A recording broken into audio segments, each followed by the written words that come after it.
Part 1. The Weekend of Unfinished Promises. There were certain houses that seemed to possess personality entirely separate from the people who inhabited them. Cloverfield Manor was one of those houses. It stood upon a gentle rise beyond the neighboring village of Little Barton, its pale stone walls softened by climbing ivy and decades of English weather. Tall windows reflected shifting skies. Ancient cedar trees lined the sweeping drive. In spring, its gardens overflowed with roses and lavender. Visitors frequently described it as beautiful. Those who knew it better preferred another word: imposing. Miss Jane Marple had visited Cloverfield Manor only twice in her life, both occasions connected to charitable events that Mrs. Beatrice Wren had supported with practical efficiency rather than enthusiasm. Beatrice Wren had never been mistaken for a sentimental woman. At 78, she remained formidable. She spoke precisely, remembered everything, forgave little. People either admired her deeply or avoided prolonged conversations whenever possible. Very few remained indifferent. On a bright Friday morning in early July, Miss Marple sat in the garden of Rose Cottage, with her knitting resting lightly in her lap. Dr. Haydock occupied the chair opposite. "You've received an invitation," he observed. Miss Marple adjusted her spectacles. "It appears so. You don't sound pleased." "My dear doctor, invitations from Beatrice Wren rarely involve pleasant surprises." Dr. Haydock smiled faintly. "Why has she invited you?" Miss Marple unfolded the letter once more. The handwriting remained firm despite advancing age. "Dear Miss Marple, I am gathering members of my family and certain individuals connected with Cloverfield Manor this weekend. There are matters requiring attention before they are attended to by others. You possess a practical understanding of human nature. I believe it may prove useful. I should be grateful for your company." Beatrice Wren. Miss Marple folded the letter carefully. "That doesn't sound entirely reassuring, no." Dr. Haydock leaned back thoughtfully. "What sort of matters?" Miss Marple looked toward the roses. "There was once a woman in St. Mary Mead who invited all three of her daughters home simultaneously. And she intended to announce her engagement. What happened? Two daughters ceased speaking to one another for 11 years. The doctor sighed. "You think family gatherings are dangerous. I think expectations are." Outside, bees drifted lazily through lavender.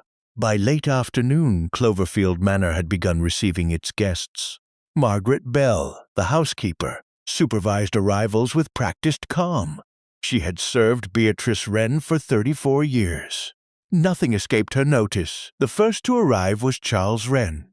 At 52, Beatrice's nephew possessed undeniable charm, accompanied by chronic financial difficulties. He kissed Margaret's cheek warmly. "My aunt appears determined to summon the dead." Margaret accepted his suitcase.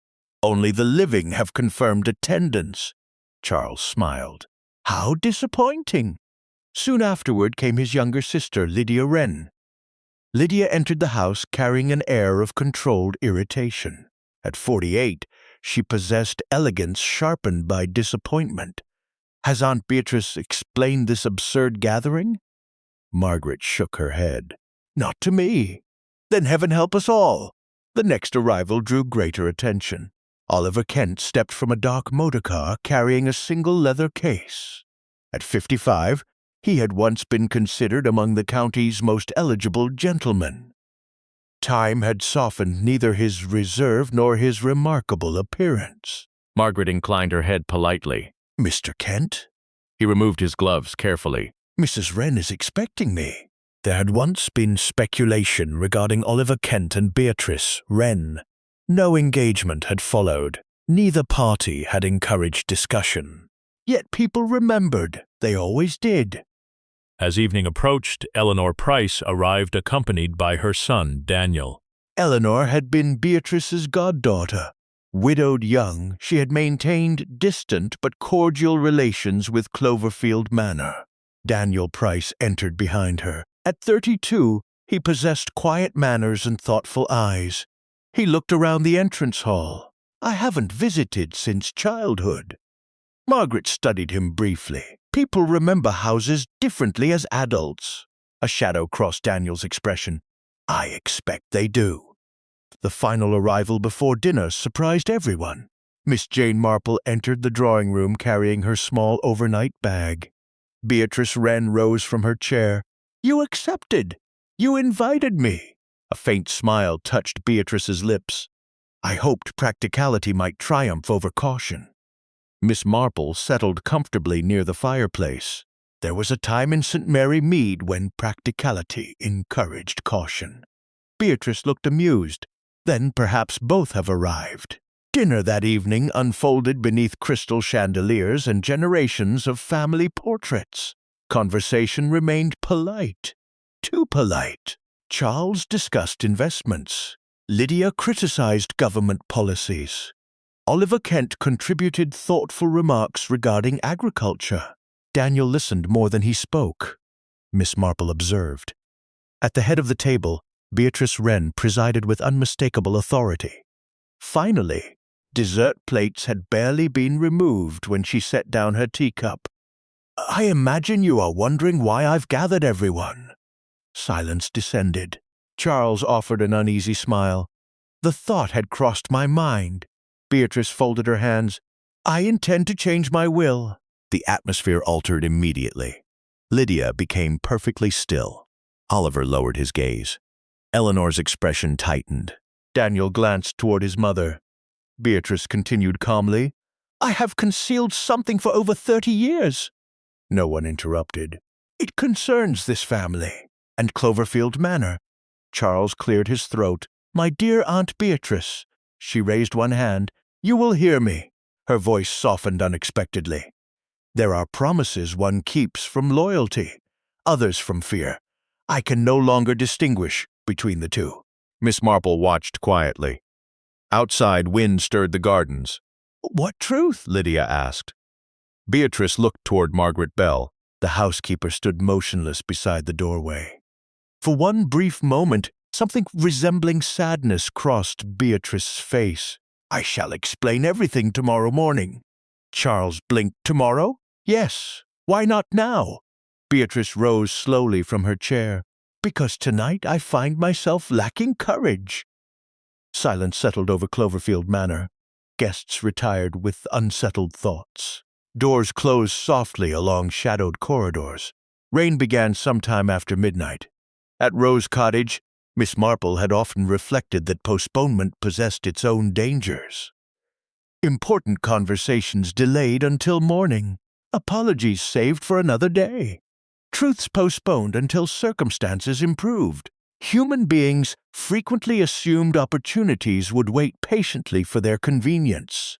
Inside Cloverfield Manor, Beatrice Wren entered the morning room shortly before retiring. The room overlooked the eastern gardens. She unlocked a small writing desk. From its hidden compartment, she withdrew a bundle of letters tied carefully with blue ribbon. Her fingers lingered against the faded paper. Then she removed one envelope from the collection. Written across the front appeared a name no one at dinner had mentioned. For Clara. Beatrice closed her eyes briefly. Outside, rain tapped softly against the windows. At last, she whispered into the empty room. It should have been done years ago. She returned the letters to the desk, locked it carefully, then extinguished the lamp. Upstairs, Cloverfield Manor settled into uneasy silence. Miss Marple stood beside the guest room window overlooking rain-darkened gardens. Beatrice Wren intended to reveal a secret. A housekeeper had reacted with quiet sorrow. An unfamiliar name had emerged from hidden correspondence. Clara. Miss Marple drew the curtains gently. People often imagined dangerous secrets were preserved by hatred. She had never found that entirely true. More often, they were protected by love, by guilt, by the desperate belief that tomorrow would offer a better moment for honesty than today. Downstairs, Cloverfield Manor waited for morning, and somewhere behind locked drawers and unfinished promises, a truth 30 years old had finally begun to stir. Part 2. The locked morning room Saturday morning arrived beneath a sky washed clean by the night's rain. The gardens of Cloverfield Manor shimmered beneath early sunlight. Water clung to rose petals and cedar branches, transforming the estate into something deceptively peaceful. Inside the manor, however, unease had settled like fine dust over polished furniture. Miss Jane Marple had often thought that anticipation possessed remarkable power. People awaiting good news became hopeful. People expecting unpleasant truths grew restless. And those who feared what they might hear developed a peculiar habit of watching one another. At Cloverfield Manor, breakfast unfolded beneath an atmosphere of strained civility. Charles Wren buttered toast he had no intention of eating. Lydia Wren turned pages of a newspaper without absorbing a word. Eleanor Price stirred her tea absent-mindedly. Daniel Price observed everyone quietly. Oliver Kent remained composed, though his untouched coffee suggested distraction. Only Margaret Bell moved through the room with practiced efficiency. At precisely 8:30, Beatrice Wren entered. The family instinctively straightened. Despite her age, she retained unmistakable authority. "Good morning," replies followed. "Measured, polite." Beatrice glanced around the table. "I appreciate your punctuality." Charles offered a strained smile. "You promised revelations." "I did." Lydia folded her newspaper. "Then perhaps we should begin." Beatrice studied them for several moments. Then she placed her napkin carefully beside her plate. "The morning room," she said. 10 o'clock. No interruptions." She rose before anyone could object. Miss Marple watched her leave. "There was once a lady in St. Mary Mead," she remarked quietly, "who announced an engagement at 3 different dinner parties." Dr. Haydock, who had arrived that morning at Beatrice's request to examine her persistent headaches, looked up. "What happened?" Each time, she postponed naming the gentleman. Daniel glanced toward Miss Marple. "Why? Because," Miss Marple replied thoughtfully. Certainty frightened her more than anticipation. Outside, sunlight drifted across the gardens. By 9:45, Cloverfield Manor had grown remarkably silent. Guests occupied themselves poorly. Charles wandered through the library. Lydia paced near the drawing-room windows. Oliver stood alone beneath the portrait gallery. Eleanor attempted embroidery and abandoned it. Daniel stepped onto the terrace for fresh air. Margaret Bell supervised household duties with unusual rigidity. At 10:05, Beatrice Wren crossed the entrance hall. Daniel happened to notice her. She carried no papers, only determination. "Mrs. Wren." She paused. "You've grown into a thoughtful man." Daniel appeared surprised. "I hope so." Her expression softened unexpectedly. "Thoughtful people rarely enjoy family secrets." Before he could reply, she continued toward the morning room. Daniel watched her disappear inside. The door closed behind her. At precisely 10 o'clock, Margaret Bell approached the morning room carrying a tea tray. She paused, balanced the tray carefully, knocked once. No response. She knocked again. "Mrs. Wren, silence." Margaret frowned. The morning room door remained locked from within. By 10 minutes past 10, concern had spread throughout Cloverfield Manor. Charles tested the handle. "It's locked." Lydia's composure cracked. "Aunt Beatrice," Oliver stepped forward. "Stand aside." He knocked firmly. "Beatrice." Nothing. Eleanor's face had grown pale. "Perhaps she's unwell." Inspector Julian Craddock, who had been summoned unexpectedly by an earlier message from Beatrice, requesting legal witnesses regarding revisions to her will, arrived in the entrance hall at that moment. He assessed the situation quickly. "How long has she been inside?" 20 minutes, Margaret replied. "The door won't open."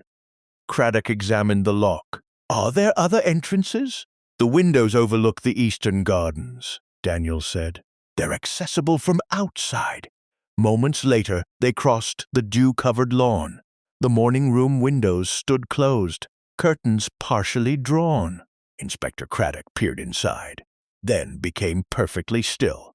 Dr. Haydock moved beside him. Neither man spoke immediately. Miss Marple observed their expressions. Finally, Craddock said quietly, "We'll need to force entry." The window latch yielded after several attempts. Inspector Craddock climbed inside. Dr. Haydock followed. Silence settled over the gathered family. Then Eleanor covered her mouth. Beatrice Wren sat motionless beside the fireplace. A delicate china teacup rested near her hand. Her eyes remained open. The expression upon her face was not fear. It was astonishment. Dr. Haydock approached carefully. Minutes passed. Finally, he turned toward the others. "I'm sorry." The room remained still. "Mrs. Wren is dead." Outside, birds continued singing in the gardens, as though nothing had changed. By midday, Cloverfield Manor had transformed into a crime scene. Inspector Craddock moved methodically through the morning room. Nothing appeared disturbed. The writing desk remained locked.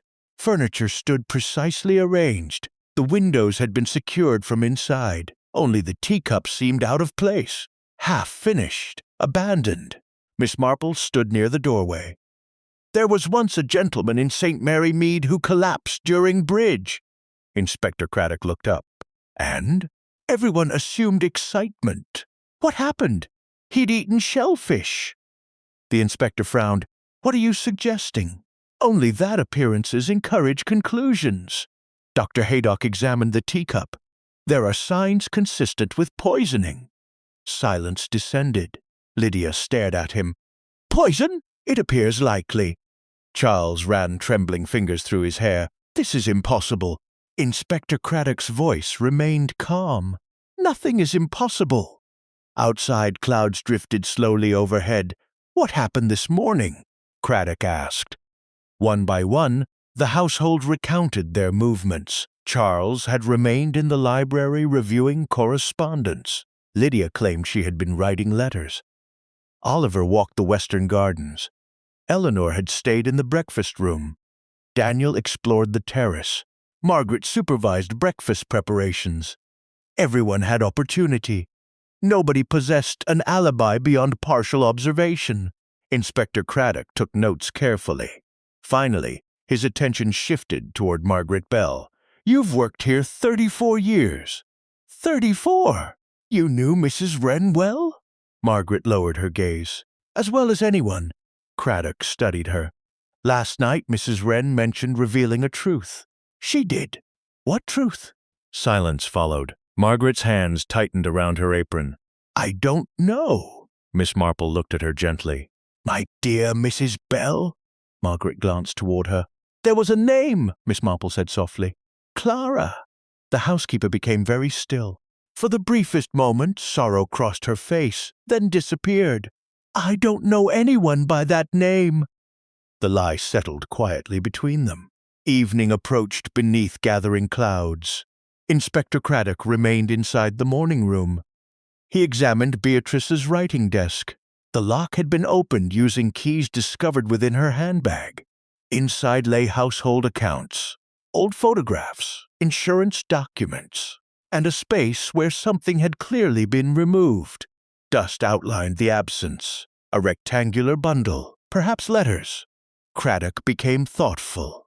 At Rose Cottage, Miss Marple had once observed that missing objects often spoke more loudly than those remaining behind. People preserved what comforted them.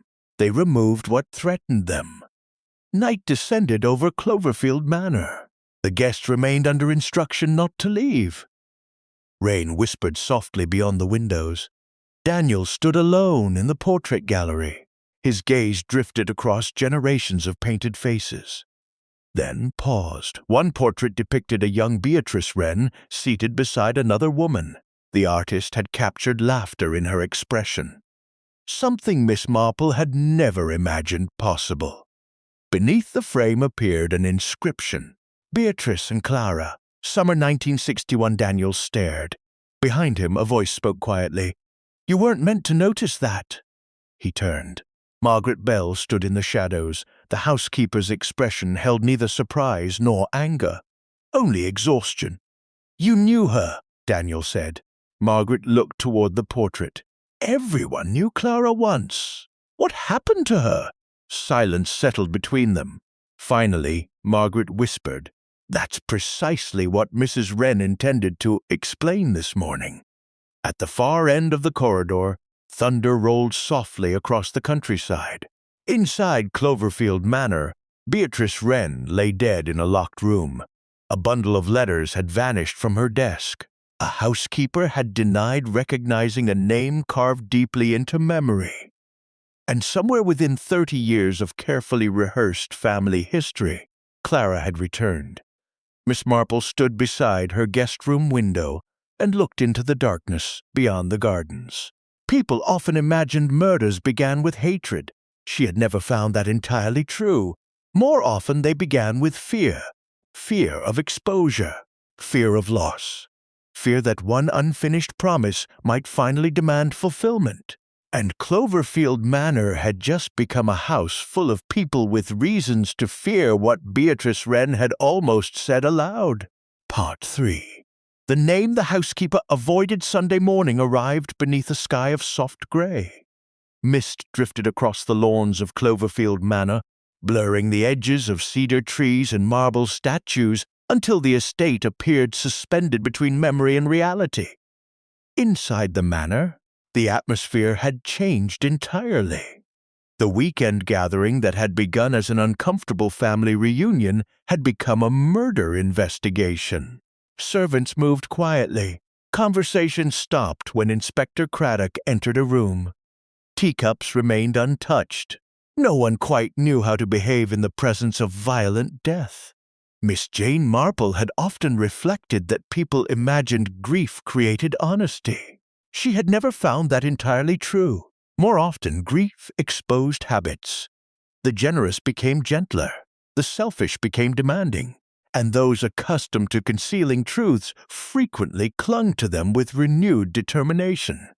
At breakfast, silence occupied the table as effectively as any guest. Charles Wren attempted a brave expression. "I scarcely slept."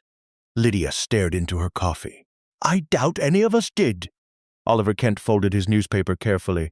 "The police will establish facts." Charles laughed bitterly. "Facts. The family specialty has always been avoiding them." Eleanor Price looked sharply at him. "This isn't the time." "No." Charles set down his cup. "When precisely does one discuss uncomfortable truths?" Daniel remained quiet. His gaze drifted toward the empty chair at the head of the table. Beatrice Wren had occupied that place with effortless authority. Without her presence, Cloverfield Manor seemed strangely unbalanced. Margaret Bell entered carrying fresh tea. As always, she appeared composed.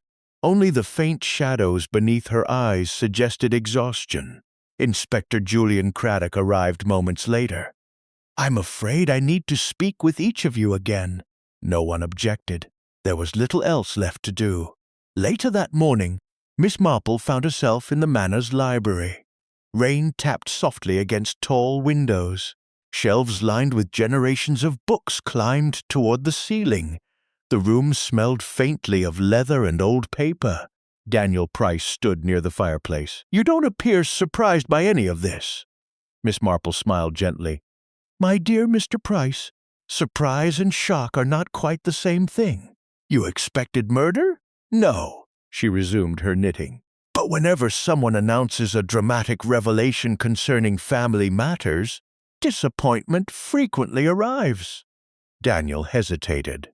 "Do you think one of us killed Mrs. Wren? There was once a gentleman in St. Mary Mead who insisted burglars had stolen his watch, and he had left it beneath the butter dish." Daniel frowned. What happened? The obvious explanation proved correct after all. Silence settled between them. "You think the obvious explanation applies here?" Miss Marple looked toward the rain-darkened gardens. "I think families create complications." Inspector Craddock began his interviews in the morning room. The room had acquired a different quality since Beatrice's death. Its quiet no longer felt peaceful. Instead, it seemed expectant. Margaret Bell entered first. "You knew Mrs. Wren for 34 years." "I did. You denied knowing Clara." Margaret folded her hands neatly. I wasn't entirely truthful. Inspector Craddock looked up. Why? Because people attach significance to names. Clara deserves significance. The housekeeper's expression tightened. Clara Hastings arrived at Cloverfield Manor when she was 19. As? Mrs. Wren's companion. Friend? Margaret hesitated. More than acquaintance. Less than family. What happened to her? Silence lingered. I don't know. You lived in this house. I know she left. When? 31 years ago. Under what circumstances? Margaret lowered her eyes. Mrs. Wren never discussed it again. Inspector Craddock remained still. You've served Beatrice Wren faithfully for decades. Yes.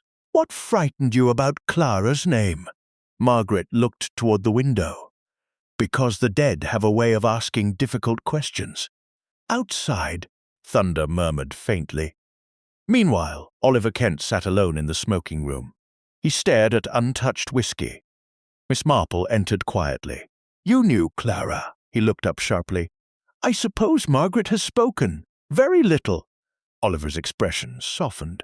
Clara Hastings possessed an extraordinary ability. What sort of ability? She noticed loneliness. Miss Marple settled comfortably opposite him. There was once a woman in St. Mary Mead who remembered everyone's birthdays, and people confused attentiveness with simplicity. Oliver smiled faintly. Clara was intelligent.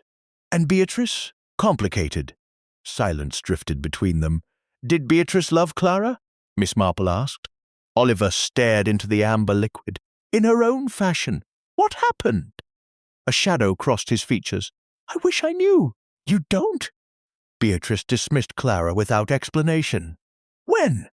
The same summer Beatrice altered her will. Miss Marple became thoughtful. And you remained. Oliver lowered his gaze. I always remained. By afternoon, Inspector Craddock examined Beatrice Wren's personal correspondence. Most letters concerned charities, investments, and household affairs. Then he discovered a photograph tucked inside an account ledger. The image showed Beatrice and Clara standing beneath the manor's rose arbor, young, laughing, unburdened. Written on the reverse appeared a single sentence. Some promises survive even when people do not. Craddock stared thoughtfully at the inscription. Who had written it, and why preserve it among financial records? Evening approached beneath gathering rain clouds. The family assembled reluctantly in the drawing room. No one seemed inclined toward conversation. Finally, Charles Wren broke the silence. I remember Clara. Every head turned. Lydia frowned. You were 14. So? You hardly knew her. Charles looked irritated. I remember she taught me chess. Daniel glanced toward him. You played chess every Sunday afternoon. Margaret Bell looked up sharply. No. The room became still. Charles blinked. What? You never played chess with Clara? I distinctly remember. You were away at boarding school that summer. Margaret's voice remained calm. You didn't come home until September. Silence descended. Charles stared at her. You're mistaken. I rarely am. Lydia lowered her eyes. You've mentioned those chess games for years. Charles's face had lost color. I remember them. Miss Marple folded her knitting quietly. There was once a lady in St. Mary Mead who recalled attending a village fete. No one interrupted. Unfortunately, the fete had been cancelled because of flooding. Daniel looked toward her. What happened? She'd heard the story repeated so frequently that she eventually adopted it as memory. The drawing room remained silent. Charles whispered, I remember Clara.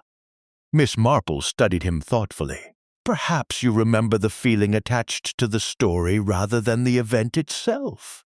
Outside, rain began striking the windows more heavily. Night settled over Cloverfield Manor. Inspector Craddock returned to the morning room. He unlocked Beatrice's writing desk once more. The empty rectangular space where the missing bundle of letters had rested seemed almost accusatory. He examined the drawers carefully, then paused. His fingers brushed against an uneven panel beneath the desk. Carefully he pressed it. A hidden compartment opened. Inside lay only two objects, a silver locket and a folded piece of paper. Craddock unfolded it cautiously. The handwriting belonged unmistakably to Beatrice Wren. The note contained just one sentence. If Clara's letters have disappeared, the person who took them already knows why I changed my will. Inspector Craddock lowered the page slowly. At Rose Cottage, Miss Marple had once remarked that missing letters often mattered less for what they contained than for what people feared they revealed. Now, standing alone in the morning room, Inspector Craddock understood precisely what she meant. Someone had removed Clara's correspondence before the police arrived. Someone had known Beatrice intended to expose a secret. And somewhere within Cloverfield Manor, a person had spent decades rehearsing a version of the past so thoroughly that memory itself had begun to bend around it.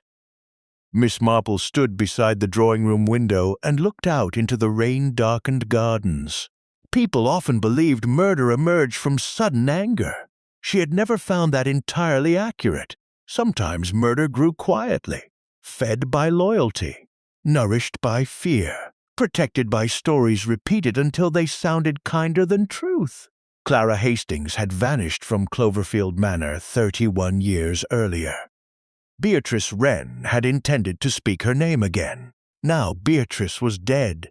Her letters had disappeared, and the first cracks had begun appearing in memories the Wren family had trusted for far too long. Part 4. The letters nobody was supposed to read Monday morning arrived beneath a sky of drifting white clouds. Sunlight filtered through the tall windows of Cloverfield Manor, illuminating polished floors and ancestral portraits that had watched generations pass through the house. Yet the manor no longer felt like a family home. It felt like a stage after the curtain had fallen. The audience had departed. The actors remained.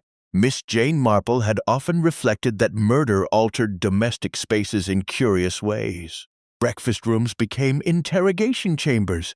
Libraries became repositories of suspicion. Ordinary teacups transformed into evidence. At Cloverfield Manor, no one entered the morning room without lowering their voice. Beatrice Wren's absence occupied the house more completely than her presence ever had. At breakfast, Charles Wren pushed scrambled eggs around his plate. "I still don't understand why we're being kept here." Inspector Craddock looked up from his coffee. "Because Mrs. Wren was murdered," Charles sighed. "I understand that. Do you?" Lydia folded her napkin carefully. "We all had motives, Inspector." The remark settled heavily over the table. Oliver Kent stared through the window. Eleanor Price looked down at her untouched tea. Daniel remained silent. Margaret Bell continued serving breakfast with practiced composure. Only Miss Marple appeared entirely at ease. There was once a gentleman in St. Mary Mead, she observed, who objected strongly to police inquiries. "And?" Charles asked. "He had done nothing wrong. What happened?" "He nevertheless became everyone's favorite suspect." Charles managed a weak smile. "Comforting. It wasn't intended to be." Later that morning, Inspector Craddock gathered everyone in the drawing room. "I've discovered something." The room grew still. Mrs. Wren left a note. He unfolded the paper. "If Clara's letters have disappeared, the person who took them already knows why I changed my will." Silence descended. Daniel looked toward Margaret Bell. "You knew about the letters?" Margaret lowered her gaze. "I knew they existed. What was in them?" Lydia demanded. "I never read them." Charles laughed bitterly. "Convenient." Margaret's eyes lifted. "I served Mrs. Wren. I wasn't her confessor." Inspector Craddock folded the note. The letters disappeared before police searched the room. Oliver looked thoughtful. "Then whoever removed them knew where Beatrice kept them." "Exactly." Outside, sunlight drifted across the eastern lawns. Inspector Craddock's gaze moved around the room, which means the person responsible was familiar with Cloverfield Manor. No one spoke. Eventually, Eleanor whispered, "What did Beatrice intend to reveal?" Miss Marple resumed her knitting. "Perhaps Clara's letters will tell us." Inspector Craddock nodded. "If we find them." By midday, Miss Marple wandered through the manor gardens. The rose arbor stood at the far end of the eastern terrace. She remembered the photograph. Beatrice and Clara, laughing young. The image had disturbed her more than Beatrice's death, because it contradicted the woman everyone remembered. "You've come looking for ghosts." Miss Marple turned. Oliver Kent stood nearby. "Only memories." He glanced toward the arbor. "Clara liked roses. You cared for her." Oliver smiled faintly. "I admired her." "And Beatrice?" His expression softened. "I loved Beatrice." Miss Marple became thoughtful. "There was once a woman in St. Mary Mead who received 2 marriage proposals. And she accepted neither. What happened? She spent years wondering whether certainty existed at all." Oliver looked toward the rose bushes. Beatrice feared vulnerability. Did Clara make her vulnerable? Clara made everyone honest. Silence settled comfortably. "What happened between them?" Miss Marple asked gently. Oliver hesitated. "One summer they stopped speaking. Why? I never knew, but afterward Clara left. Outside, bees moved lazily among blossoms. Beatrice regretted it." "You sound certain." "I've never been more certain of anything." Afternoon shadows drifted through Cloverfield Manor. Daniel Price found himself wandering into the old schoolroom. Dust-covered books remained neatly arranged upon shelves. Forgotten toys occupied a corner cabinet. Something about the room unsettled him. He crossed toward the fireplace.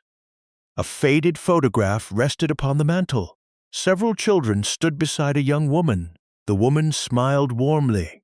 Written beneath the frame appeared 3 words. "Summer Lessons, 1992." Daniel frowned. He recognized Clara immediately. His gaze moved across the children, then stopped. Charles Wren stood among them, no older than 10. Daniel stared. Charles had insisted he was away at boarding school during Clara's final summer.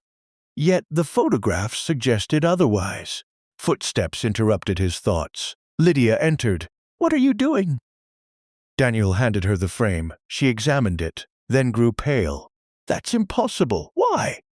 "Charles couldn't have been here." "You sound certain." "He started boarding school at 13. Daniel looked up. "And this photograph?" Lydia lowered her voice. "Charles was 17 in 1992. Silence settled between them. Someone had lied. Evening approached beneath gathering clouds. Inspector Craddock examined the newly discovered photograph. "Interesting." Miss Marple adjusted her spectacles. "Very. The dates don't align." "No." "Charles remembers Clara teaching him chess. Apparently. He couldn't have been a child." Miss Marple folded her knitting neatly. "There was once a woman in St. Mary Mead who insisted she met her husband during wartime. And she'd actually met him afterward. What happened? She preferred the romance of the earlier version." The inspector frowned. "You think Charles altered his memories deliberately?" "Not necessarily." Miss Marple looked thoughtfully toward the darkening sky. "People reconstruct themselves." "Why?" "Because reality occasionally proves disappointing." Night settled over Cloverfield Manor. Rain began once again. Margaret Bell moved quietly through the corridors, carrying fresh linens. As she passed the unused music room, she heard something. A floorboard. A movement. She stopped. The door stood slightly open. Inside, darkness pressed against tall curtains. "Who's there?" Silence. Margaret stepped forward carefully. Moonlight filtered through the windows. Then she saw it. A small bundle resting upon the piano, wrapped with faded blue ribbon. Her breath caught. Clara's letters. With trembling fingers she reached toward them. A voice emerged from the shadows. "You shouldn't touch those." Margaret froze. The speaker stepped forward slowly. Moonlight revealed their face. The housekeeper stared in disbelief. "You?" Outside, thunder rolled across the countryside. At Rose Cottage, Miss Marple had once remarked that recovered evidence often created more problems than missing evidence. Because finding the truth required confronting the person who had hidden it. Now, somewhere inside Cloverfield Manor, Clara's vanished letters had returned. Someone had placed them deliberately upon the piano. Someone who understood exactly what Beatrice Wren had intended to confess. Miss Marple stood beside the guest room window and looked into the rain-swept darkness. People often imagined secrets lost power with age. She had never found that entirely true. Some secrets matured, growing heavier, more dangerous, more difficult to carry. 31 years earlier, Clara Hastings had vanished from Cloverfield Manor. Beatrice Wren had intended to explain why. Now Clara's letters had reappeared, and before morning arrived, the house itself would finally begin revealing what everyone had spent decades trying not to remember. Part 5. The piano that remembered everything Tuesday morning arrived beneath a sky the color of pale glass. Rain had finally moved away from Cloverfield Manor, leaving the gardens washed and shining. Yet inside the manor, nothing felt clean. The discovery of Clara's letters had changed the atmosphere completely. What had once been a contained investigation into Beatrice Wren's death now felt like something far older had been disturbed. Miss Jane Marple had often thought that houses did not forget. People did. At breakfast, conversation was careful, as though words themselves might trigger consequences. Charles Wren avoided everyone's gaze. Lydia stirred her tea without drinking it. Eleanor Price sat unusually still. Daniel looked exhausted. Oliver Kent read a newspaper he did not appear to see. Margaret Bell moved through the room with quiet precision, but something about her had changed. A tension, a restraint, as though she had seen something she did not wish to acknowledge. Inspector Julian Craddock entered without ceremony. "I will need to examine the music room again." No one objected. They had stopped objecting to anything. Later that morning, Miss Marple stood once more in the music room. The piano sat beneath tall windows, its polished surface reflecting muted daylight. On top of it rested the bundle, Clara's letters, tied in faded blue ribbon. Inspector Craddock stood beside her. "They were placed here deliberately," he said. Miss Marple nodded slightly. "Yes, by someone who wanted them found. Possibly." The inspector frowned. "Why return them after hiding them for 30 years? Miss Marple adjusted her spectacles. "There was once a woman in St.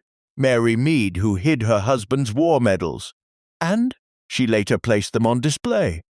Why? Because silence eventually becomes heavier than truth." Craddock looked at the letters again. "We need to read them." Miss Marple did not answer immediately. Instead, she looked around the room, at the piano, at the faint outline of dust where something had recently been moved, at the doorway where Margaret Bell now stood. The housekeeper's face was pale. "Mrs. Bell," Craddock said. Margaret stepped forward slowly. "I didn't place them there," she said immediately.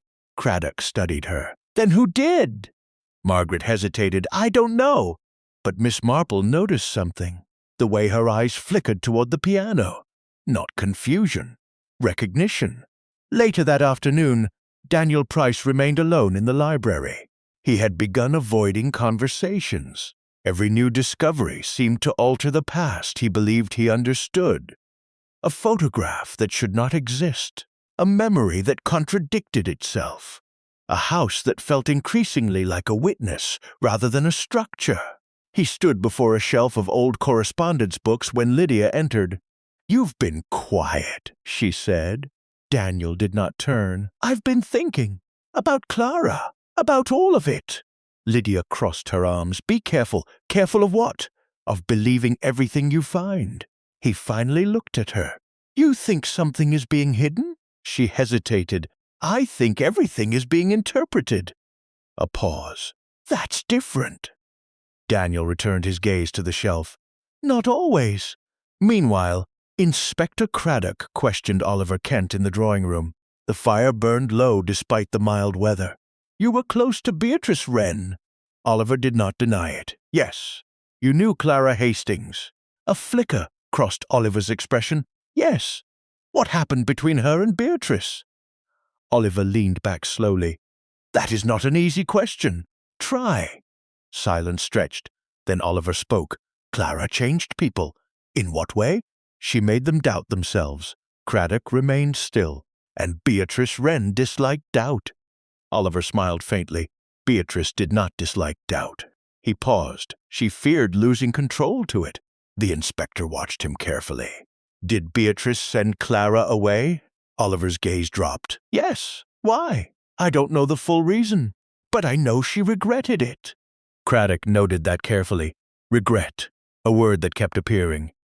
Miss Marple, meanwhile, had gone to the conservatory. Glass panes filtered soft green light over rows of plants. Margaret Bell was already there. She was watering orchids with deliberate care.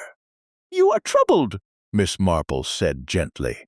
Margaret did not look up. I have served this house for 34 years.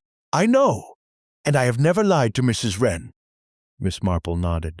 That is a great claim. Margaret's hands paused. But I am beginning to wonder whether truth is always the same thing as honesty. Miss Marple studied her quietly. There was once a housekeeper in St. Mary Mead who concealed a letter. Margaret looked up sharply. Why? Because she believed it would destroy a family. Margaret's expression tightened. And did it? No. Miss Marple's voice softened. It merely delayed the truth. A silence followed. Then Margaret said, almost reluctantly, the letters were not returned by chance. Miss Marple did not react outwardly. I suspected that.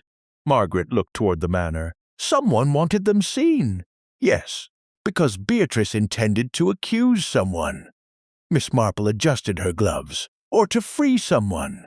Margaret shook her head. Beatrice did not believe in freedom. She believed in consequences. The housekeeper's voice dropped. Clara's letters are not what you think they are. Miss Marple looked at her. What are they?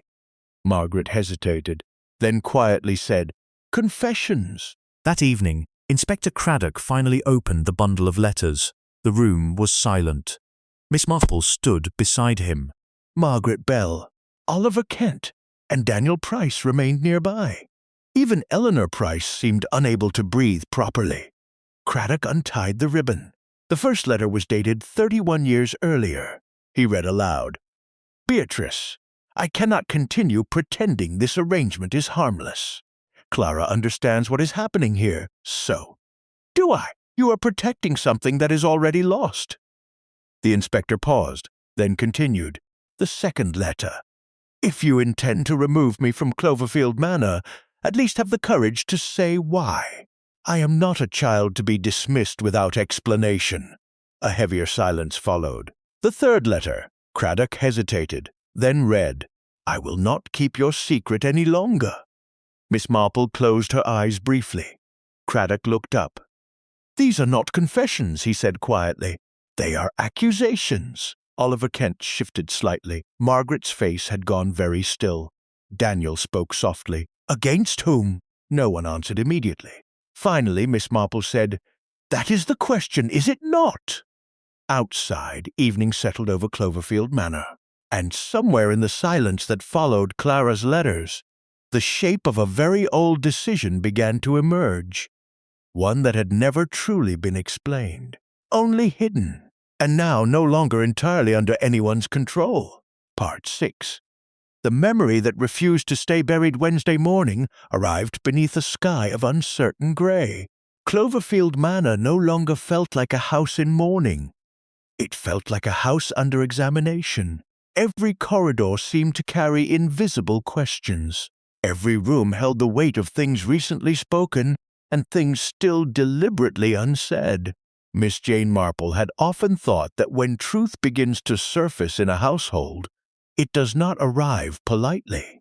It disturbs everything it touches. At breakfast, the table felt smaller than before, as though the space itself had contracted. Charles Wren pushed his chair back slightly. These letters, he said, attempting a careless tone, are hardly proof of anything. Inspector Craddock looked up. They are evidence. Lydia's voice sharpened. Evidence of what? Oliver Kent answered before the inspector could. Of conflict. Eleanor Price folded her hands tightly between Clara and Beatrice. Daniel said nothing, but his gaze remained fixed on the empty space where the letters had been the previous evening. Margaret Bell entered with a tray. She moved as she always did, precise, efficient, controlled. But Miss Marple noticed something different now, a hesitation at the threshold, as though the room itself had become unfamiliar to her. Inspector Craddock watched her closely. "Mrs. Bell," he said, "I need you to clarify something." Margaret set down the tray carefully. "Yes, Inspector? These letters were hidden in this house for over 30 years. Yes, and yet they were returned." Margaret's expression remained steady. "I told you, I did not return them." Craddock held her gaze. "I did not ask if you physically placed them," he said quietly. "I asked if you know why they were returned." Silence settled. Margaret's hands tightened slightly. "I do not." Miss Marple spoke gently from her seat. "Memory is a curious thing, Mrs. Bell." Margaret glanced at her. "It is not always trustworthy," Miss Marple continued, "but it is often loyal." A flicker crossed Margaret's face. Not denial, something more complicated, recognition. Later that morning, Miss Marple found herself walking alone through the west corridor of Cloverfield Manor. It was a part of the house less frequently used. Portraits here were older, the light more subdued. The air carried a faint scent of wax polish and time. She paused before a narrow doorway. It was slightly ajar. Inside lay a small sitting room, a private space, unremarkable at first glance, but not unused. A single armchair faced the window, a teacup rested on a side table, and on the mantelpiece stood a framed photograph. Miss Marple stepped closer. The image showed Beatrice Wren and Clara Hastings seated together, but this photograph was different from the one in the library. In this one, Clara was not laughing. She was looking directly at Beatrice. Her expression was serious, almost pleading. Beneath the frame, someone had written in faded ink, "Before the decision." Miss Marple studied it for a long moment, then quietly stepped back. Some decisions, she reflected, did not arrive in a single moment. They accumulated, like pressure, like inevitability. Meanwhile, Inspector Craddock questioned Daniel Price in the library. "You were a child when Clara Hastings was here," Craddock said. Daniel nodded. "I believe so." "You believe?" Daniel hesitated. "My memories are not very clear." Craddock leaned forward slightly. "Tell me what you remember." Daniel looked toward the window. "Gardens," he said slowly. "Clara teaching us things, what things? Reading small lessons." He frowned slightly, and Beatrice watching from a distance. Craddock made a note. "You said us. Who else was present?" Daniel paused. "I think Charles." From across the room, Charles Wren looked up sharply. "That is absurd." Daniel turned toward him. "You were there." Charles shook his head. "I was at school." Daniel hesitated. "I remember you." Miss Marple, who had entered quietly, observed Charles carefully. There was a flicker in his expression. Not anger. Something closer to discomfort. Inspector Craddock noticed it too. "Mr. Wren," he said, "did you spend any time at Cloverfield Manor during that summer?" Charles gave a short laugh. "Of course not." But Miss Marple watched him carefully. People, she had learned, did not always lie with words. Sometimes they lied with certainty. In the afternoon, Oliver Kent requested to speak privately with Inspector Craddock. They met in the smoking room. The curtains were partially drawn. Light filtered in softly. Oliver did not sit immediately. "I need to correct something," he said. Craddock looked up. "Go on." Oliver hesitated. "I told you Clara left suddenly." "Yes, that is not entirely accurate." Craddock remained still. "She did not leave," Oliver continued quietly. "She was asked to leave." Oliver's expression tightened. "By Beatrice." A pause, and Margaret Bell was involved. Craddock leaned forward. "In what way?" Oliver exhaled slowly. "She was present when it was decided." "Decided? To remove Clara from the household?" Silence stretched. "Why?" Craddock asked. Oliver looked toward the window. That is what everyone has been avoiding. Evening approached with a heaviness that seemed to settle deeper than weather. Miss Marple found Margaret Bell in the conservatory again. The housekeeper was sitting now, unusual for her. Her hands rested in her lap. "I should have expected this," Margaret said quietly. Miss Marple took a seat opposite her. "Expected what? That it would come back?" Silence followed. Then Margaret added, "Nothing stays buried forever in a house like this." Miss Marple studied her. "Tell me about Clara." Margaret's gaze remained fixed on the plants. She was not what Beatrice expected. "In what way?" She asked questions. "About what?" Margaret hesitated. "The will." Miss Marple became still. "Beatrice's will?" Margaret nodded faintly. "Clara discovered something she should not have." A pause. "And that is when things changed." Miss Marple's voice was gentle. "What did she discover?" Margaret's answer came slowly. That she was not the only person Beatrice intended to change her life for. A silence followed that seemed to deepen the room itself. Miss Marple spoke quietly. "Clara was not the only person." Margaret shook her head. "No." Then almost reluctantly, "There was someone else." Miss Marple looked at her carefully. "Who?" Margaret closed her eyes briefly, then whispered, "A child." At that exact moment, a bell rang somewhere deep within Cloverfield Manor. It echoed through corridors, through memory, through silence. Margaret opened her eyes, and for the first time her composure fully cracked. "She should never have known about the child," she said. Miss Marple sat very still. "Clara knew," she said softly. Margaret nodded. "And that is when Beatrice decided she must leave." Outside the light was fading, and somewhere in the manor, Inspector Craddock was about to learn that the secret Clara Hastings had uncovered was not merely about love or betrayal, but about something far more dangerous. Something that had lived quietly within Cloverfield Manor for decades, and was never meant to be spoken aloud again. Part 7. The child no one was allowed to name Thursday morning arrived beneath a sky-washed pale by distant rain. A strange quiet had settled over Cloverfield Manor, not the quiet of peace, but the quiet that follows something irreversible, when people begin speaking more carefully, as though the house itself might repeat their words elsewhere.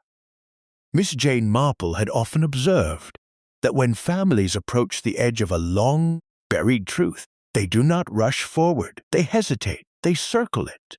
They test it indirectly through half-questions and carefully chosen silences. At breakfast, no one spoke for several minutes. The clink of cutlery sounded unnaturally loud. Finally, Lydia Wren broke the silence. "A child," she said. Her voice was steady, but her hands were not. "That is what Margaret implied." Charles looked sharply at her. "Implied is not the same as stated." Oliver Kent folded his napkin. "In a house like this," he said quietly, "nothing is ever only implied." Eleanor Price glanced toward Daniel. "Do you believe it?" Daniel hesitated. "I believe something happened," he said slowly. "But I don't know what." Miss Marple watched them carefully. There was a particular quality in the room now. Not confusion, not shock, something more subtle. Recognition struggling to form without permission. Inspector Craddock entered without ceremony. "I need all of you to remain available today." Charles exhaled sharply. "Are we under suspicion again?" Craddock met his gaze. "You were always under it." Silence returned. Then Craddock added, "And now I need answers about Clara Hastings." Margaret Bell stiffened slightly at the mention of the name. Miss Marple noticed immediately. The smallest reactions were often the most revealing. Later that morning, Inspector Craddock examined the Manor's West Wing archive. Old correspondence had been carefully preserved.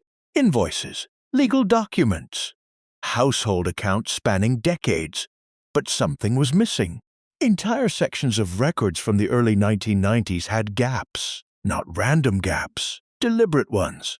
Pages removed, entries rewritten. Craddock frowned as he turned another ledger. "Someone has been editing history," he muttered.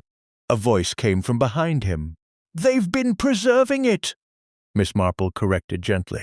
Craddock looked up. I beg your pardon? Miss Marple stepped into the room. People rarely think of it that way, she said. But sometimes omission is preservation. He studied her. You think this was intentional? I think nothing this careful happens by accident. Craddock closed the ledger slowly. Then what are they preserving? Miss Marple did not answer immediately. Instead, she looked at the empty spaces where pages had been removed. Something fragile, she said at last, and therefore dangerous. Meanwhile, Daniel Price stood alone in the eastern garden. The morning air was cool. He found himself drawn repeatedly toward the rose arbor, as though something there was familiar in a way he could not explain. Footsteps approached behind him. Margaret Bell. She stopped a few paces away. You shouldn't be out here, she said quietly. Daniel turned. Why? Her expression tightened. Because memory behaves strangely in this place. He studied her. You know more than you're saying. Margaret did not deny it. I know enough. About Clara? A pause, yes. Daniel stepped closer. Tell me. Margaret hesitated, then said softly, She was not only Beatrice's companion. Daniel waited. She was also trusted. In what way? Margaret looked toward the manor. She helped with arrangements, private matters. Daniel frowned. What kind of arrangements? Before she could answer, a voice interrupted them. Legal ones. Oliver Kent stood nearby. He had approached quietly. His expression was tense. Clara had access to Beatrice's affairs, he said. Daniel turned toward him. You knew this? Oliver nodded. She discovered inconsistencies. In what? Oliver hesitated. The inheritance structure. A silence followed. Daniel's voice dropped. Cloverfield Manor. Oliver met his gaze.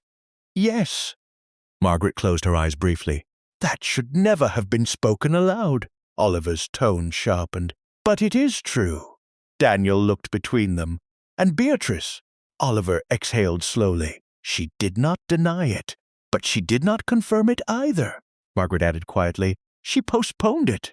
A word that now seemed to echo through every corridor of the house. Postponed. Miss Marple, meanwhile, had returned to the morning room. Inspector Craddock joined her shortly afterward. I have found something, he said. She looked up. In the archives. He placed a document on the table. It is a draft amendment to Beatrice Wren's will. Miss Marple studied it carefully. Craddock continued. It was written 3 weeks before her death. And his expression darkened slightly. It includes a reference to a beneficiary. Miss Marple remained still. A child, Craddock said quietly. Silence settled. He continued reading. In the event of my death, Cloverfield Manor is to be held in trust for the rightful heir, whose identity is known to Clara Hastings. Miss Marple closed her eyes briefly, then opened them, so Clara knew. Yes, and Beatrice intended to reveal it, apparently. A long pause followed. Then Craddock said, and someone stopped her before she could explain. Miss Marple looked toward the window. Outside, the gardens were bright again, deceptively so. Yes, she said softly, someone did.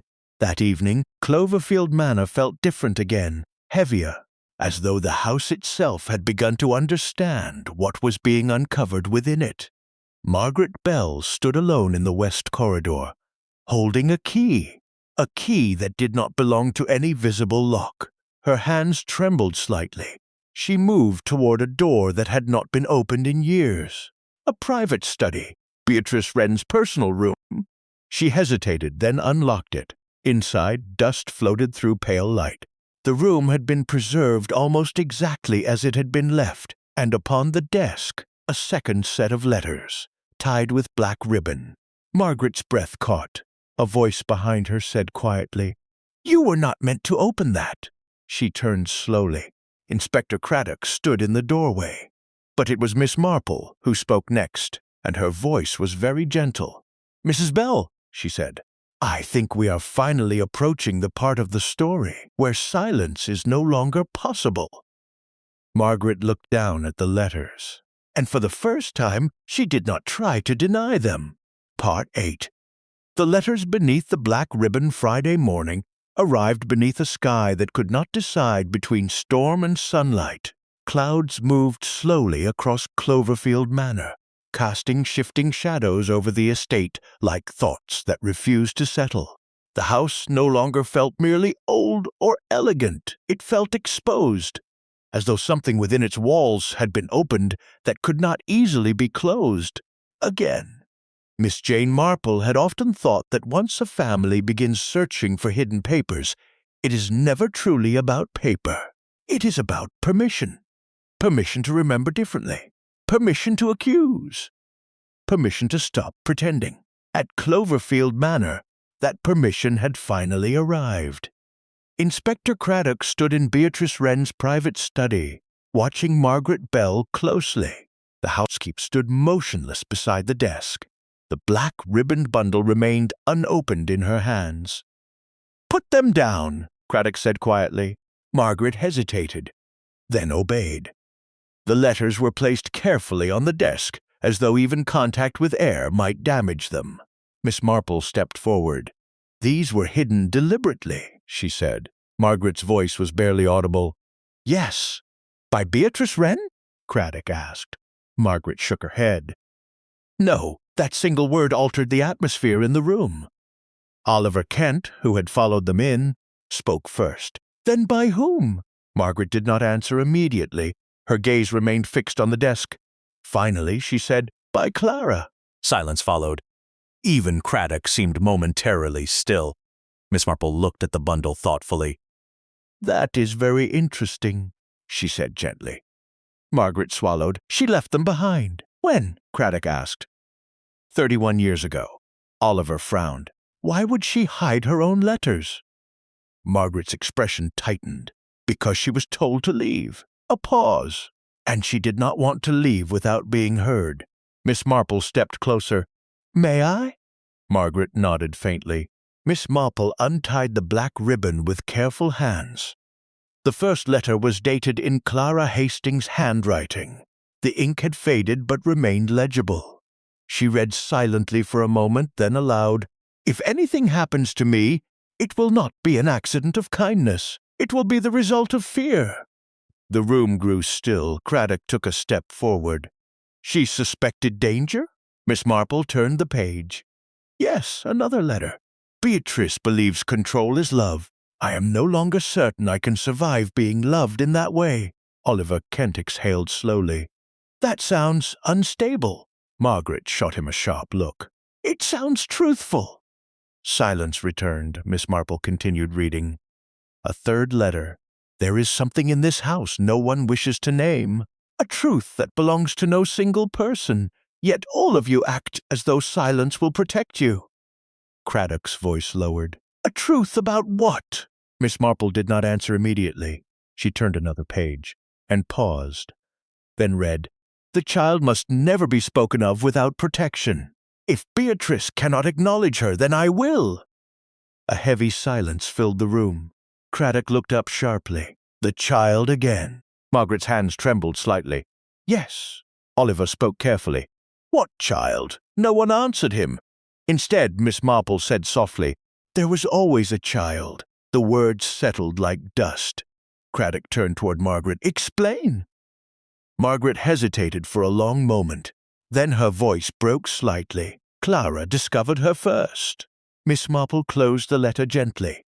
"Discovered her," she repeated. Margaret nodded. "She found out what Beatrice had done." Oliver's expression darkened. "What Beatrice had done?" Margaret looked down. "She arranged it." Silence followed. Craddock's voice was controlled. "Arranged what, exactly?" Margaret finally looked up. "A child's placement." The room seemed to tighten. Miss Marple spoke gently. "Placed where?" Margaret hesitated.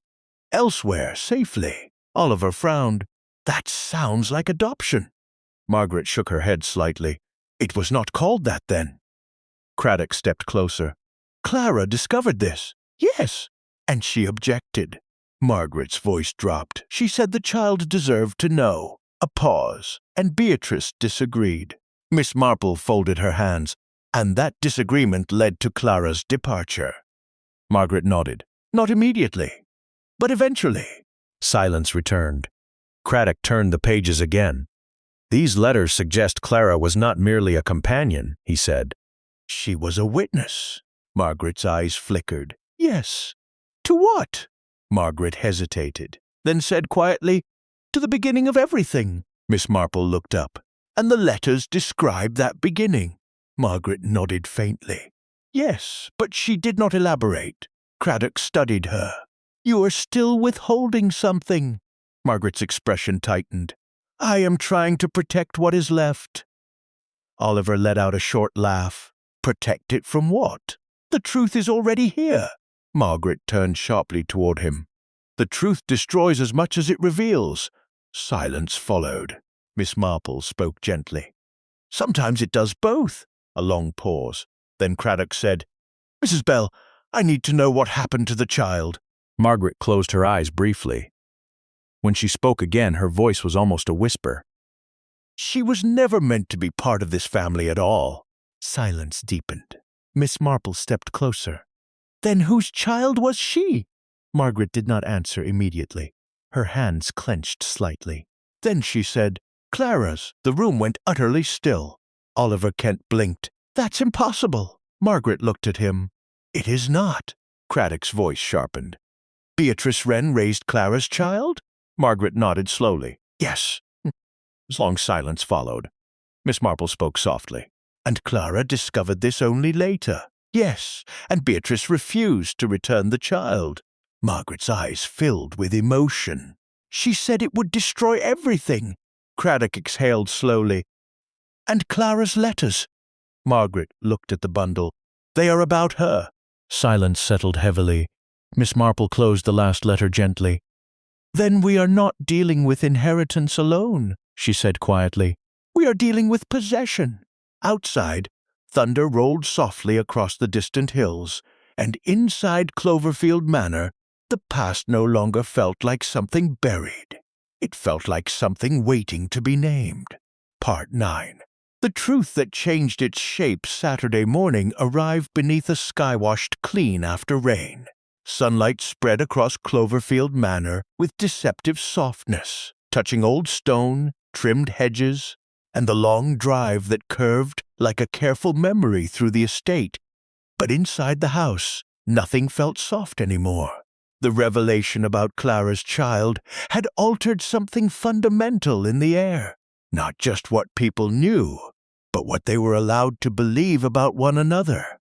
Miss Jane Marple had often observed that once a family discovers it has been living inside a partial truth, it rarely reacts with relief. It reacts with rearrangement.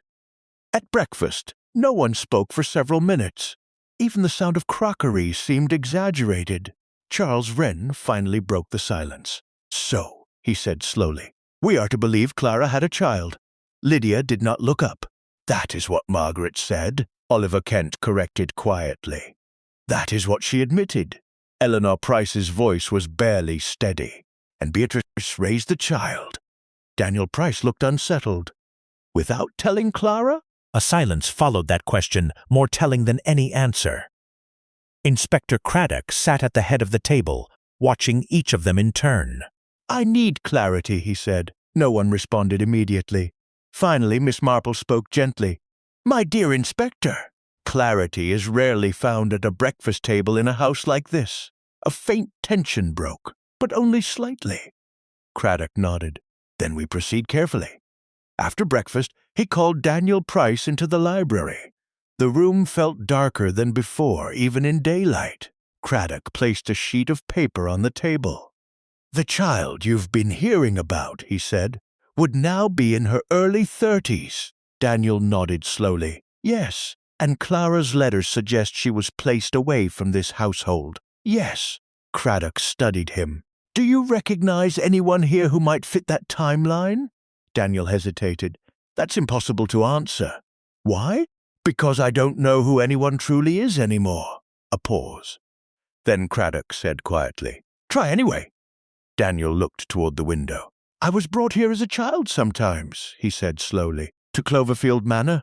Yes. By whom? My mother. Eleanor Price, waiting nearby. stiffened slightly.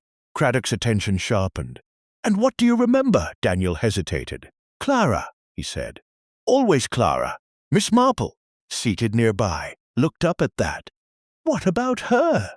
Daniel frowned as though trying to reach something just beyond memory. "She used to speak to me as though she already knew me."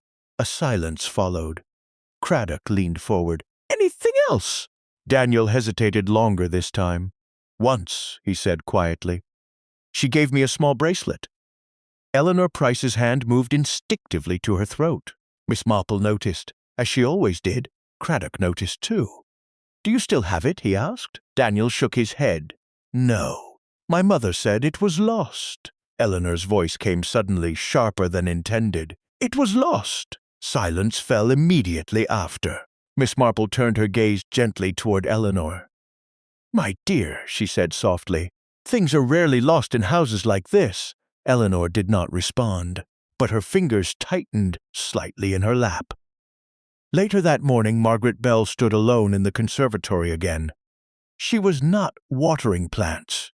She was simply standing, as though waiting for something. Miss Marple entered quietly. "You are troubled," she observed. Margaret did not turn. "I have told too much already." "Have you?" Miss Marple asked. Margaret's voice was low. "Clara's child was not meant to be spoken of like this." Miss Marple studied her carefully. "Why not?" Margaret finally turned. "Because Beatrice believed she was protecting her." "From what?" Margaret hesitated. "From Clara." A silence followed. Then Miss Marple said gently, "That is not protection. That is possession." Margaret's expression tightened. "You make it sound simple." "My dear Mrs. Bell," Miss Marple replied softly, "it rarely is." Meanwhile, Oliver Kent found Eleanor Price in the West Corridor. She stood before an old portrait, a younger Beatrice Wren. Beside her, faintly visible in the background, a young woman stood half-turned, Clara Hastings. Oliver spoke quietly. "You are hiding something." Eleanor did not look away from the portrait. "I am trying to remember correctly. That is not the same thing." She finally turned. "You think I am lying. I think you are afraid." A pause. Then Eleanor said softly, "I was a child when Clara was here." Oliver frowned. "That is not what Daniel remembers." Eleanor's expression tightened. "Daniel remembers fragments. Fragments can still be true." She looked away again. "Clara used to say I was like her." Oliver studied her carefully. "In what way?" Eleanor's voice dropped. She said I asked too many questions. A silence followed. Then Oliver said quietly, "Did you?" Eleanor did not answer. That evening, Inspector Craddock gathered everyone in the morning room once again. The atmosphere was heavier now. Not with fear alone, but with expectation. As though the house itself was waiting for the final shape of truth to settle. Craddock placed a document on the table. "I have reviewed Clara Hastings' letters in full." No one spoke. She believed the child was removed without consent. A pause. Clara believed she was taken from her mother. A silence followed. Miss Marple observed each face carefully. Charles Wren looked uneasy. Lydia appeared tense but controlled. Oliver remained still. Daniel looked conflicted. Eleanor's expression had gone pale.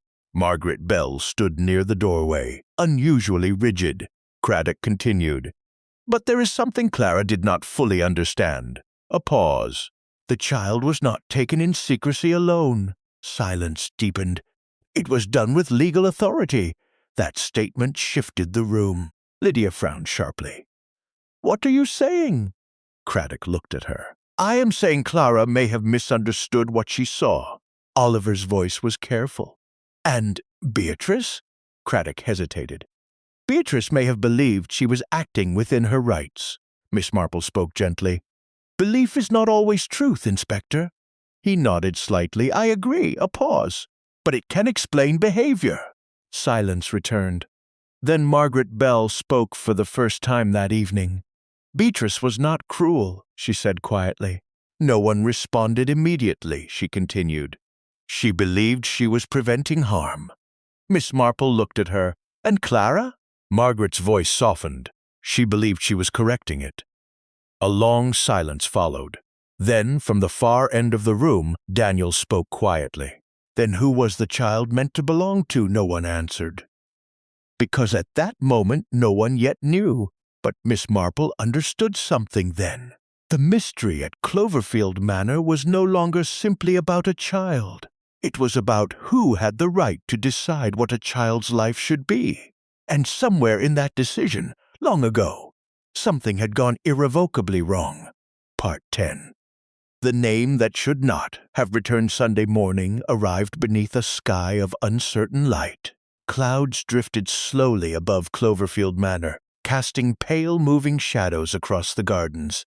The estate, once imposing and structured, now felt unsettled, like a house trying to remember a version of itself that no longer existed. Inside, no one spoke of breakfast until it was unavoidable. Even then, conversation remained fractured, incomplete, carefully avoided. Miss Jane Marple had often observed that when a household reaches the point of near truth, people begin speaking in half-sentences as though full ones might cause collapse. At the table, Charles Wren tapped his fingers against porcelain. "This is going nowhere," he muttered. Lydia replied without looking up. "It is going somewhere, just not somewhere you like." Oliver Kent sat very still. Daniel Price stared at his untouched plate. Eleanor Price seemed distant, almost absent. Margaret Bell moved through the room with mechanical precision. But Miss Marple noticed the slightest hesitation each time she passed Daniel, as though something about him disturbed her memory. Inspector Craddock entered quietly. "I need to clarify something important." Silence followed instantly. He placed a single sheet of paper on the table. "It is a record from the county registry. No one touched it," Craddock continued. "It confirms that a legal guardianship arrangement existed for a child connected to this household." A pause. "The child was placed under the care of Beatrice Wren 31 years ago." A silence so deep followed that even the ticking clock seemed intrusive. Lydia spoke first. "Placed by whom?" Craddock looked at her. Clara Hastings, the name landed heavily. Not new, but now differently understood. Oliver leaned forward slightly. "So Clara did not lose the child," he said slowly. "She transferred guardianship." Craddock did not answer immediately. "That is what the record suggests." Daniel frowned. "But that contradicts everything we were told." Miss Marple spoke gently.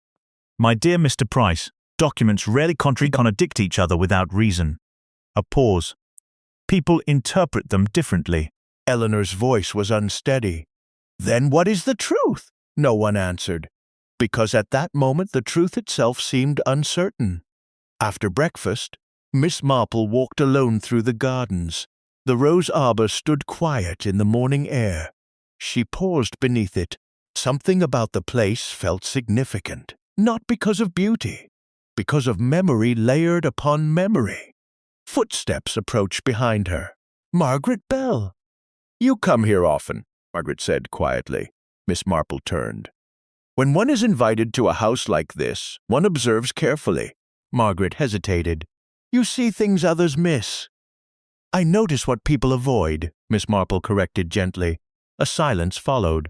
Then Margaret said softly, "Clara did not want to leave the child." Miss Marple studied her no. "She was forced into agreement." "By Beatrice?" Margaret nodded faintly. "Beatrice believed she was protecting the child's future." Miss Marple looked toward the manor, and Clara did not agree.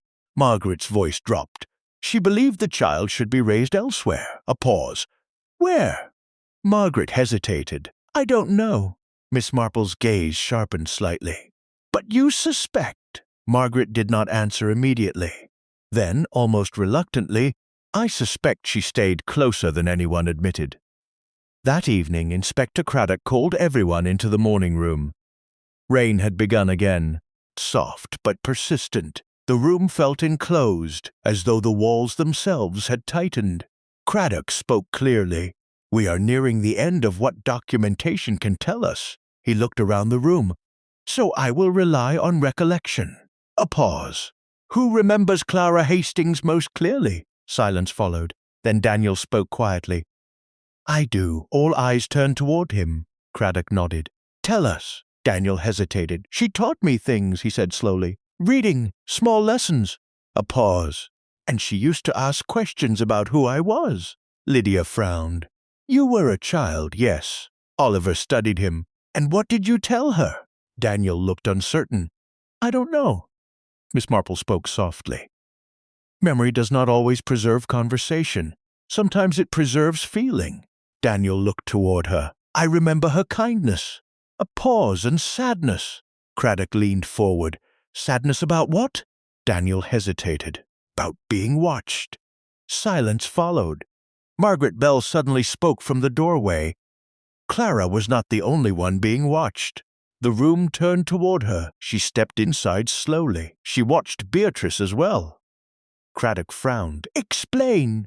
Margaret's voice was quieter now. She believed Beatrice was afraid of something. Oliver exchanged a glance with Lydia. Afraid of what? Margaret hesitated. Exposure. Miss Marple spoke gently. Everyone in this house seems to agree on that. Margaret looked at her. Because it is true. A pause. But not in the way you think.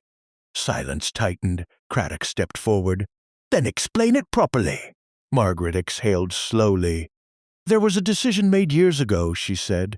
A decision involving a child. She hesitated. And Beatrice was not the one who initiated it. The room went still. Oliver frowned. Then who did? Margaret's voice dropped. Clara. A long silence followed. Daniel shook his head slightly. That doesn't make sense. Margaret looked at him steadily. She changed her mind. A pause. Too late. Miss Marple folded her quietly. And Beatrice? Margaret's expression tightened. She refused to undo what had been done. Silence settled heavily. Craddock looked between them. So, Clara attempted to reverse a legal arrangement she herself had agreed to. Margaret nodded faintly. Yes, and Beatrice refused. Yes, Oliver exhaled slowly, and that became the conflict. Margaret said nothing, but her silence confirmed it. Miss Marple spoke gently. And the letters? Margaret looked toward the desk. They are regret. A pause. For all of them. That night, Cloverfield Manor felt unusually still. Miss Marple stood alone in the library. The fire burned low. On the desk lay copies of letters, reports, and notes. But one detail continued to trouble her. Not what was said, but what shifted. A story that kept changing shape depending on who told it. Footsteps approached. Inspector Craddock entered. I think I understand part of it now, he said quietly. Miss Marple looked up. Only part. He nodded. But something still doesn't fit. She waited. Craddock placed a final document on the desk. A handwritten statement from Clara Hastings. Dated days before her departure. Miss Marple read it slowly, then paused. The final line caught her attention. If anything happens to me, do not assume it is Beatrice alone who knows the truth. Miss Marple closed the paper gently. And in that moment she understood something important.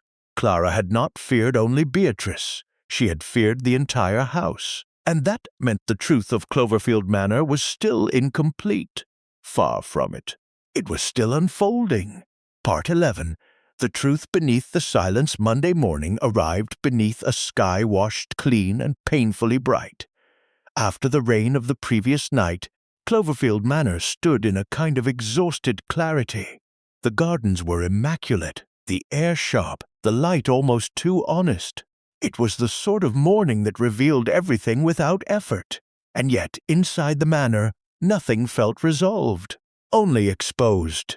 Miss Jane Marple had often thought that truth, when it finally arrived, rarely behaved like revelation. It behaved like rearrangement. Inspector Craddock stood in the morning room, the final document from Clara Hastings resting in his hand. The room was silent except for the faint ticking of the mantel clock. He spoke at last. Clara Hastings feared more than one person. No one responded, he continued. Not just Beatrice Wren. A pause. But the structure of this house itself. Miss Marple looked up gently. That is often the case, she said. Craddock turned toward her. What do you mean? Miss Marple folded her hands in her lap. There are families, she said softly, where loyalty becomes a system rather than a feeling. A silence followed. Then she added, and systems resist disruption. Margaret Bell stood near the doorway, very still now, as though she had already accepted what was coming. Craddock looked at her. "Mrs. Bell," he said quietly, "you have told us much, but not everything." Margaret did not deny it. "I have told what I could bear." Oliver Kent exhaled slowly. "And what is left?" Margaret hesitated, then spoke barely above a whisper. "The child." The word no longer carried mystery. It carried weight. Craddock nodded. "Then tell us the truth, fully." Margaret closed her eyes briefly, and when she spoke again, her voice was different. Not hesitant now, but resigned. "The child was not Clara's," she said. A silence sharper than all before fell across the room. Even Daniel stiffened slightly. Craddock frowned. "Then whose?" Margaret looked at each of them in turn. "Beatrice Wren's." The words settled like stone. Miss Marple did not react outwardly, but her gaze sharpened slightly. Craddock spoke slowly. "Beatrice had a child." Margaret nodded. "Yes, with whom?" Margaret hesitated. "That is what Clara discovered." A pause. "And what Beatrice never confirmed." Oliver spoke quietly. "So Clara believed the child belonged to someone else." Margaret's voice was low. She believed the child had been taken from her. A long silence followed. Miss Marple spoke gently, and Beatrice allowed that belief to stand. Margaret nodded faintly. "Yes." Craddock looked between them. "Why?" Margaret's voice broke slightly. "Because the truth was more dangerous than the lie." Silence deepened. Daniel finally spoke. "Then who is the child?" No one answered immediately, until Margaret looked toward him. "You already know her." A pause. "She has been in this house all along." The room shifted. Eleanor Price went still. Lydia frowned sharply. Oliver looked toward Daniel. Daniel shook his head slightly. "No." Margaret's gaze did not move. "Yes," Miss Marple spoke quietly. "My dear," she said to Margaret, "you are saying something very serious." Margaret nodded. "I know." Craddock stepped forward. "Then be precise." Margaret exhaled slowly. "The child is not lost," she said. "She is present." A pause. "And she has been known by another name." Silence followed. Then Miss Marple said softly, "Which name?" Margaret looked at her, then at Eleanor Price, and finally at Daniel, and said quietly, "Eleanor Price." A silence so complete followed that even the house seemed to pause. Eleanor went pale. "That is absurd," she whispered. Margaret did not look away. "It is not." Craddock frowned sharply. "Explain." Margaret's voice steadied. "Beatrice gave birth in secrecy." A pause. "Clara discovered it." Another pause. "And believed the child had been taken and placed elsewhere." Oliver spoke sharply. "But Eleanor is here." Margaret nodded. "Yes." Miss Marple's voice was gentle, and raised as someone else's daughter. Margaret hesitated. "Yes." Eleanor's breath trembled. "That cannot be true." Margaret looked at her. "I have known since you were a child."